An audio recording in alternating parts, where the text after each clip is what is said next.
Krishna, the Supreme Personality of Godhead, a summary study of Srila Vyasadev's Srimad Bhagavatam 10th Canto, by His Divine Grace A.C. Bhaktivedanta Swami Prabhupada, founder, Acharya of the International Society for Krishna Consciousness. Chapter 26, Wonderful Krishna. Without understanding the intricacies of Krishna, the Supreme Personality of Godhead, and without knowing his uncommon spiritual opulences, the innocent cowherd boys and men of Vrindavan began to discuss his wonderful activities, which surpassed the activities of all men. One of them said, quote, "My dear friends, considering his wonderful activities, how is it possible that such an uncommon boy would come and live with us in Vrindavan? It is really not possible. Just imagine. He is now only 7 years old. How is it possible for him to lift Govardhan Hill in one hand and hold it up just as the king of elephants holds a lotus flower? To lift a lotus flower is a most insignificant thing for an elephant. And similarly, Krishna lifted Govardhan Hill without exertion. When he was simply a small baby and could not even see properly, he killed a great demon, Putana. While sucking her breast, he also sucked out her life air. Krishna killed the Putana demon exactly as eternal time kills a living creature in due course. When he was only 3 months old, he was sleeping underneath a hand-driven cart. Being hungry for his mother's breast, he began to cry and throw his legs upwards. And from the kicking of his small feet, the cart immediately broke apart and fell to pieces. When he was only 1 year old, he was carried away by the Trinavarta demon,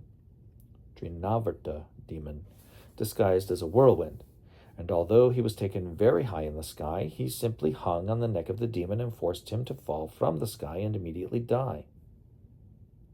Once, his mother, being disturbed by his stealing butter, tied him to a wooden mortar, and the child pulled it toward a pair of trees known as Yamala Arjun and caused them to fall. Once, when he was engaged in tending the calves in the forest along with his elder brother Balaram, a demon named Bakasur appeared, and Krishna at once bifurcated the demon's beak. When the demon, known as Vatsasur, entered among the calves tended by Krishna with a desire to kill him, he immediately detected the demon, killed him, and threw him into a tree. When Krishna, along with his brother Balaram, entered the Talavan forest, the demon known as Dhenukasur, in the shape of an ass, attacked them, and was immediately killed by Balaram, who caught his hind legs and threw him into a palm tree. Although the Dhenukasur demon was assisted by his cohorts, also in the shape of asses, all were killed, and the Talavan forest was then open for the use of the animals and inhabitants of Vrindavan. When Pralambasur entered amongst Krishna's cowherd boyfriends, Krishna caused him to be killed by Balaram.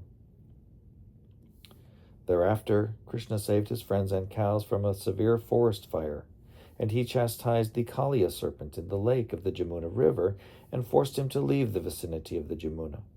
He thereby made the water of the Jamuna poisonless." Unquote.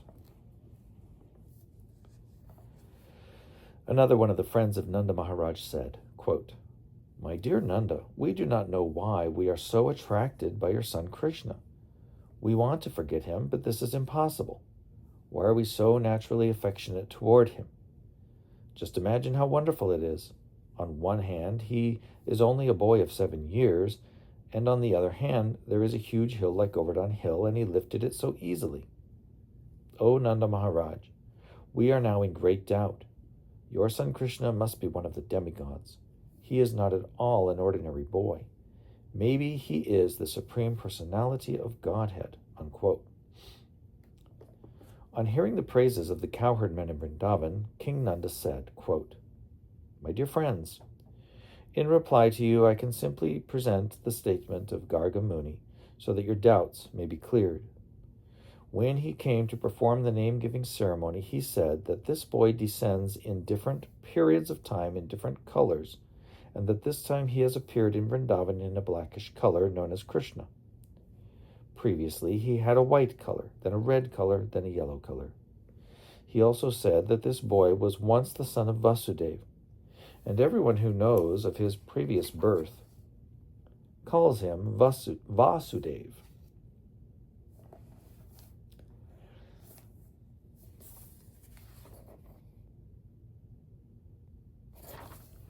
Actually, he said that my son has many varieties of names, according to his different qualities and activities.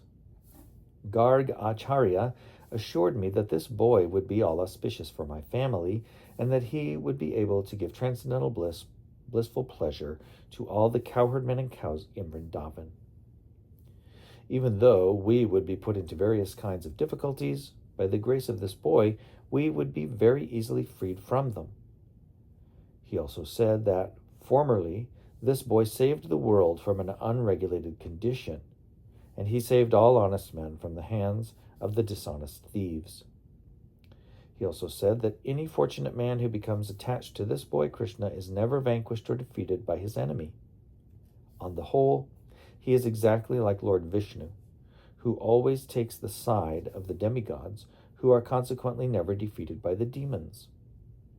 Garg Acharya thus concluded that my child would grow to be exactly like Vishnu in transcendental beauty, qualification, activities, influence, and opulence, and so we should not be very astonished by his wonderful activities.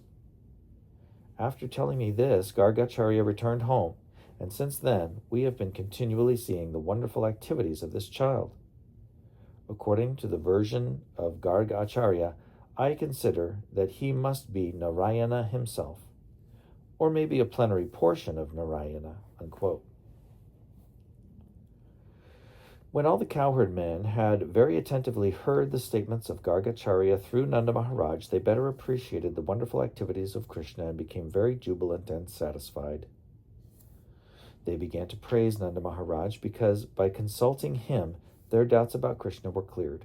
They said, quote, "Let Krishna, who is so kind, beautiful, and merciful, protect us."